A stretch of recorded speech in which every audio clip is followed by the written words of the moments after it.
Good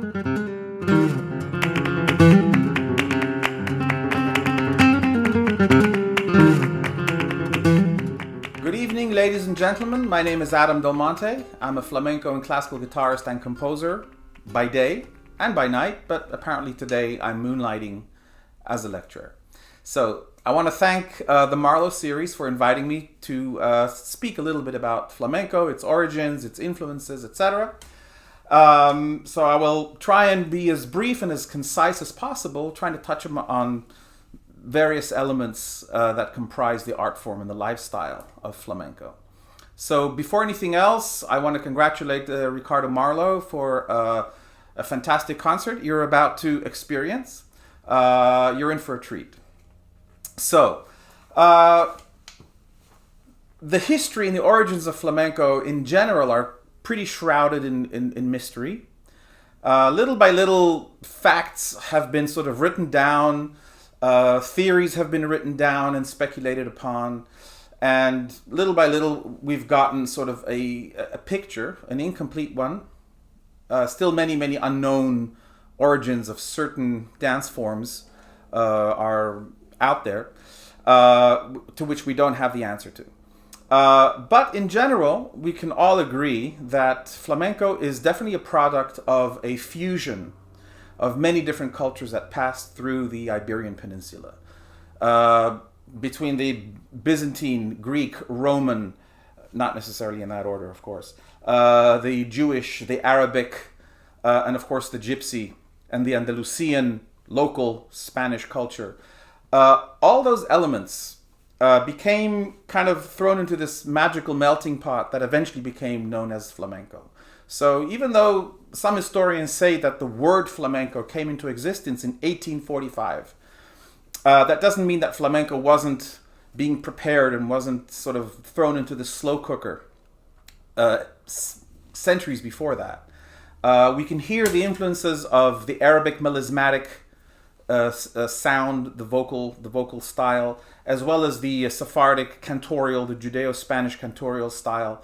Those are very, very prevalent influences in the fundamental color and expression of the vocal style of the cante jondo, on one hand. On the other hand, of course, you have the local Andalusian folkloric element that is part of the color of the singing of flamenco. So flamenco in itself is not a pure product. It is a product of many different elements that have kind of coalesced in a perfect way due to a very sensible and powerful evolution of the elements and the coming together of the elements. And it continues to evolve even into the grand stages and the mainstream and all kinds of other influences that the purists say, ooh, this is not flamenco. Influences of jazz and blues and rock and classical and even flamenco rap you have today. Setting aside personal preferences, this idea of the continuation of the evolution of flamenco is part of its natural dynamic that has occurred throughout the centuries. So I'd like to talk a little bit about the evolution of flamenco from its why. Flamenco was primarily a tribal experience, a clan experience. Even though the gypsies, the gitanos, are not the sole creators of flamenco, as I just mentioned, all these influences are a part of it, but the gypsies are certainly the catalyst of all these elements, and they brought them together in a magical way, much like they did with Tsigan music from Romania or Hungary. They would take the local music and somehow give it a certain pixie dust and make it magical, with a certain expressive element or a rhythmic element that would just give it a certain spice and make it unique. And the same has happened with flamenco. In the case of flamenco, the gypsies not only embraced the local culture and all the local influences of that culture, but they also developed and evolved it in their own right as well. So, as I said, flamenco in its purest form, and I say that with big quotations, flamenco in its purest form began as sort of a tribal bonding ritual. It was something that happened within the family, and by family I mean extended family, And that is the purest manifestation of the spontaneity and the lifestyle that is flamenco. Not just an art form, but also a lifestyle. The desire for the constant expression of freedom and a certain, a very peaceful anarchy, if you will, the pursuit of the individual dream, if you will. Those elements are very much in the psychological background of flamenco. And so as we progress through time, the flamencos, the gitanos especially, but not only, try to figure out ways to monetize and to survive with their art form and with their lifestyle. And so thus, at the beginning of the 20th century, we got the café cantantes, which were these basically like jazz clubs, but flamenco clubs, where people would sit and eat and drink and, of course, enjoy a flamenco performance. And so that's sort of the beginning of the commercialization of flamenco, and I mean that not in a negative sense, but in the sense of flamenco going from being something that we do for ourselves as opposed to something that we do to share with the world. And so that certainly became a very important transition in the evolution of flamenco and how it's perceived and how it is also executed with the intention, right? So from the Café Cantantes, we also a little after that, we have the large dance companies such as Pasita Tomás and La Argentina and many other famous, of course, Carmen Amaya being the most illustrious and legendary dancer of all time. These dance companies they had a very strong nationalistic streak about them in the sense that they were there to represent the entirety of the Spanish culture and experience. And so at the beginning, these companies would actually perform not only flamenco, but also jota, escuela bolera, clásico español. So all these sort of different regional styles from Spain that have less to do with flamenco, although there are always some kind of connection. But they're definitely, some of them are sort of these offsprings and also influences on flamenco. But flamenco, in its purest sense, was eventually took over, and it was really thanks to Carmen Amaya, the legendary dancer, who, as you may know, toured extensively and had a very long presence here in the United States, and playing also with Sabicas, the legendary guitarist, who also moved to New York, and so. Due to her temperament, being pretty much the de facto queen of the gypsies, Carmen Amaya divulged and spread the word of flamenco, and it just kind of took over the other Spanish styles. So going back to flamenco, so within that context of the dance companies, the notion of flamenco being something that can fill the grand stage became more and more mainstream and more accepted. That's regarding the dancing, of course, but as far as the guitar is concerned, the evolution started a little bit. It's obviously a smaller part of it at first, until we get to the great phenomenon of Paco de Lucia, of course. But the evolution of the guitar has much more humble origins. If we go back as far as the turn of the previous century, from the 1800s to the 1900s, we have an artist by the name of Miguel Borrull from Catalonia, from Barcelona, who actually played mostly flamenco, but he also played some classical. And after him, we have Ramon Montoya, and we have Manolo de Huelva, and after that we have Sabicas. And then we have, of course, the great Paco de Lucia, who took flamenco to the stars and back.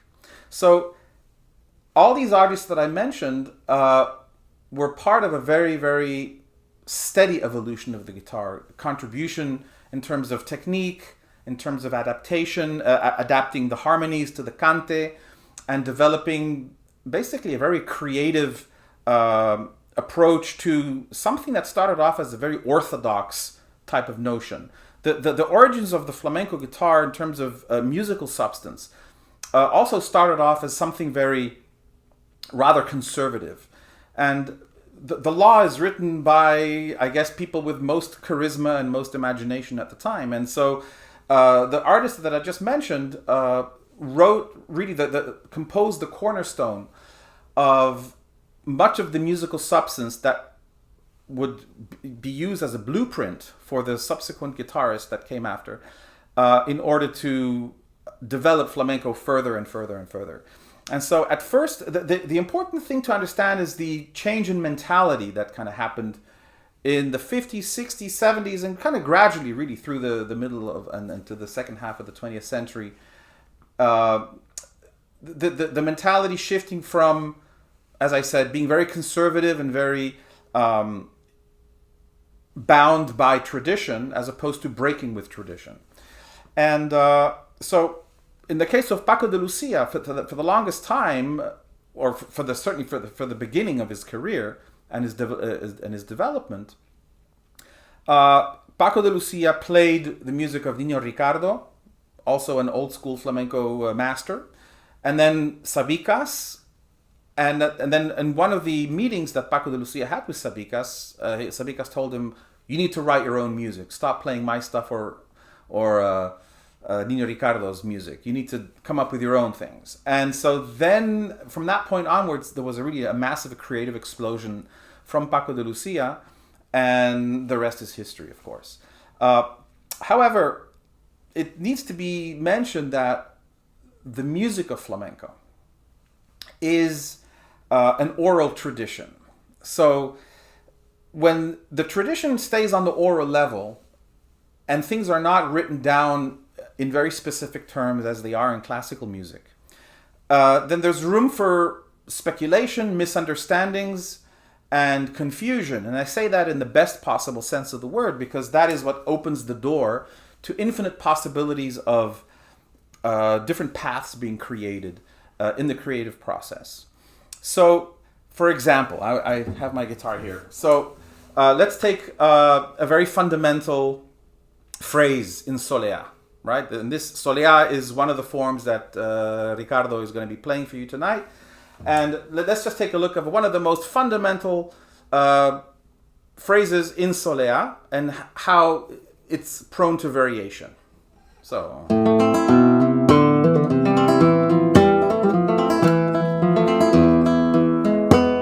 right? This is a very, very traditional type of phrase. I played it. This phrase is probably over 100 years old.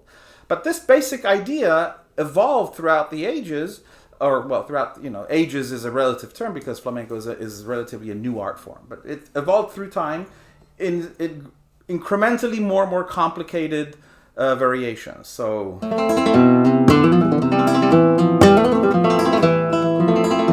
or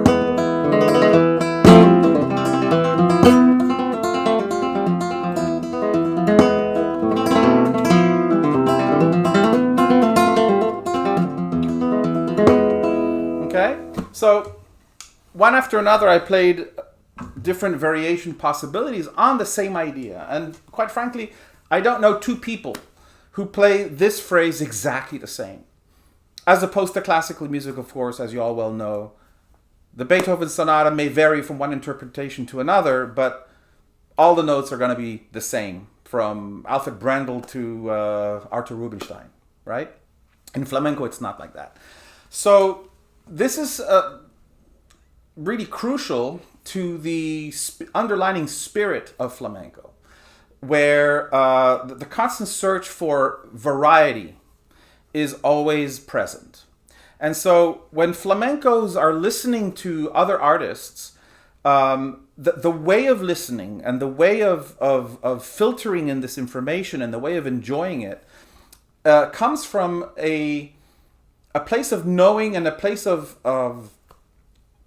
having stored an enormous amount of references of how these traditional phrases have been played in the past, and they're kind of waiting and expecting to be surprised. They want the artist in the moment to share with them their own vision of the tradition that we're all familiar with. And so that is something that is very, very important in terms of the quality of the listening and also the expectation that the listener or the audience members have is exactly that, having in the background all this massive suitcase full of criterias and prior knowledge, and therefore listening to see how is this artist right now innovating or telling the same story or a similar story with a different twist, with a different angle, a different flavor even. So these are some of the things that are very much part of the spirit of flamenco.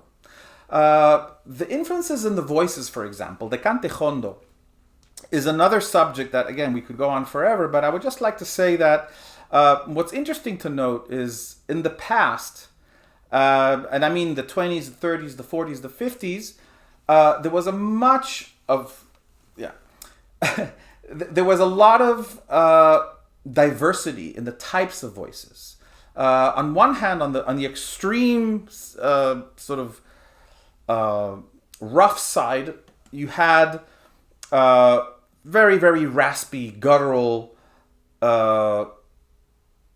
stringent voices, if you will, even. Very, very rough, but very expressive.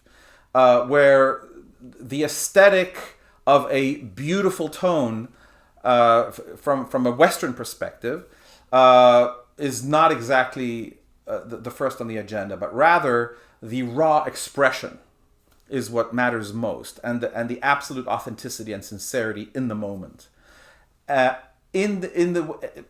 Especially when it comes to expressing the pain that we hear in flamenco, that is always an undercurrent.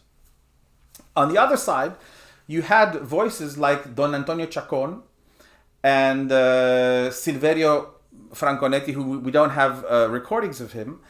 I believe we don't have recordings of him, but he brought a dimension and an element of an operatic quality into flamenco.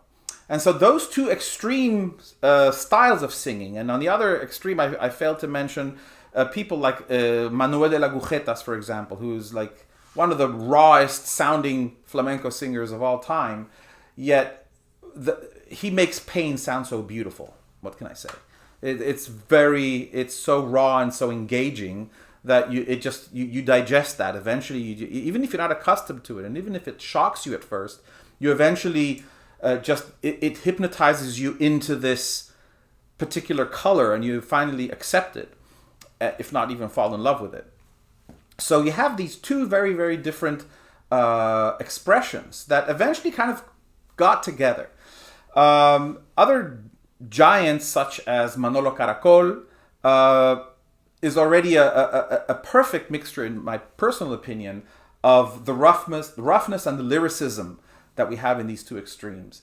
And of course, I couldn't fail to mention my personal idol and everybody else's personal idol, Camarón de la Isla, who just had a absolute magical voice, which was laced with pain, with drama, but with silky fluidity, unlike anyone else ever since. So these are kind of the important parts that I would say, again, very, very basically, about the singing styles and the types of voices that we have in flamenco. And lastly, I'd like to talk a little bit about the different forms. We're going to do a quick journey through the different forms of flamenco, and some of which Ricardo will play tonight, and some which he doesn't. He won't play tonight, but they're worth mentioning because they're very, very fundamental to the understanding of flamenco. So we have sort of I've categorized things in a bit of a cross configuration, from up to down, meaning the most serious in terms of drama, pathos, intensity, gravity, seriousness, if you will, and going down and becoming sort of lighter and lighter and lighter and more popular. And then right and left columns have to do with the division of dance forms, which are rhythmic, versus only song forms, which are free. They're non-rhythmic. So I'll give a few examples of each. Not all of them, because there's many, many, many different forms, what they call palos. I guess they refer to sticks or branches from the tree, if you will. But let's start with the most dramatic and the most serious of all flamenco dance forms, and forms in general. That would be the seguirilla, which is also and has various cousins like the toná, the martinete, and cabales.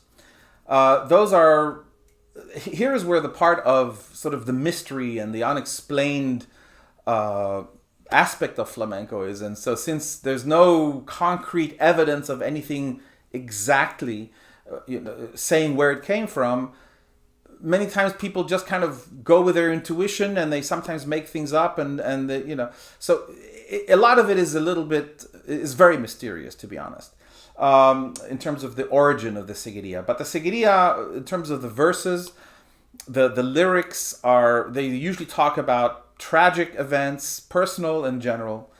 And just to give you a quick example, the seguirilla, it's a rhythm that has 12 beats, and it's divided into groups of 2, 2, 3, 3, 2. So it's 1, 2, 1, 2, 1, 2, 3, 1, 2, 3, 1, 2.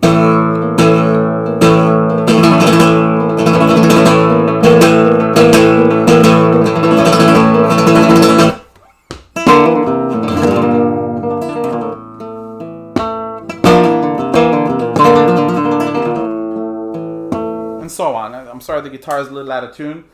The heat in here is a little bit intense. So, as is the seguirilla. So this is an example of a seguirilla, which again is like at the most serious spectrum of the, and especially you hear the drama and the pain and the vocal style that makes up the seguirilla. Then we have soleá, then we have soleá por bulería, we have taranta. The taranta maybe would be closer to the soleá. It's known as the cantejondo, the really the deep, the intense, the serious type of singing. And then from there, it kind of gets a little bit lighter and lighter and lighter. Alegrías, tangos, bulerías. And I see that Ricardo's opening with the sevillanas. The sevillanas kind of is at the fringe of the umbrella of flamenco. It's more known as obviously a very folkloric dance, although it's not to be scoffed at because rhythmically it has tremendous intricacies.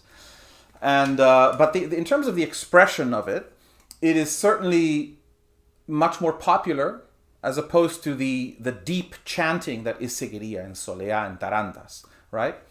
And then we have, of course, the different the dances versus the lyrical styles. So, for example, just to give an example of a non-rhythmic cante form would be the tarantas.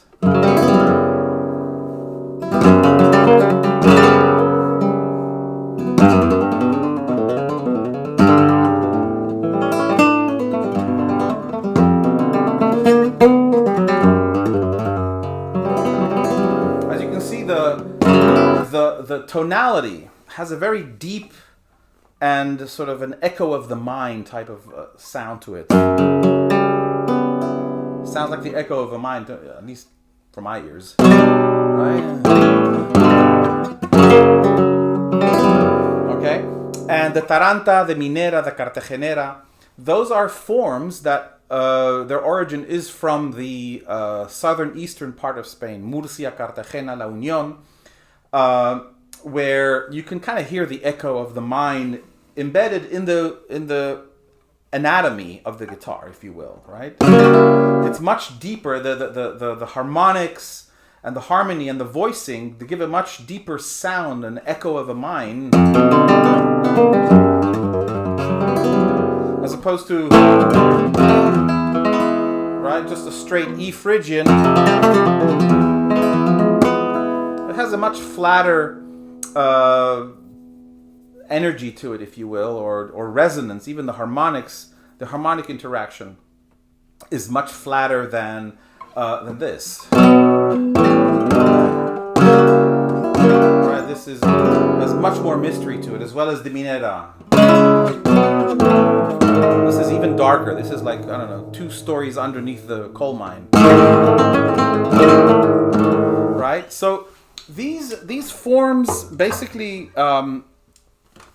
are not rhythmic, so they're not dance. They're only sung, and just because they're not rhythmic, it doesn't mean they have a certain natural organic pacing in their phrasing. They do, but there is no strict meter to them, like in the soleá and the seguiría and the alegría. So there is a big difference there between those two fundamentally different types of forms: the rhythmic versus the free and the only lyrical ones. So I think that's enough for today. I hope you're gonna tune in to the rest of the series, and I look forward to meeting all of you on some other occasion. And best of luck, and stay safe.